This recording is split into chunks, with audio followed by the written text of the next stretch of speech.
Ошол кез. Ошондогу айылда эч ким илип олтурчу эмес эшигин.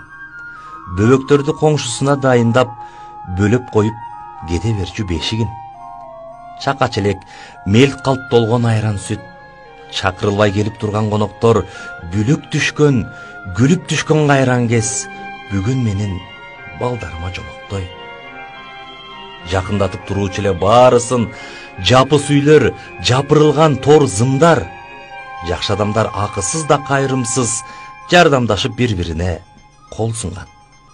Айыл жапырт чогулушчу түлөөгө, ала чуркап идиш аяк төшөгүн келин алып, кыз узатса бирөөлөр келип баары көркү чыкчу көчөнүн. Мезгил өттү, мерестикти үйрөндүк. Мен да барбайм, эгерде ал чалбаса.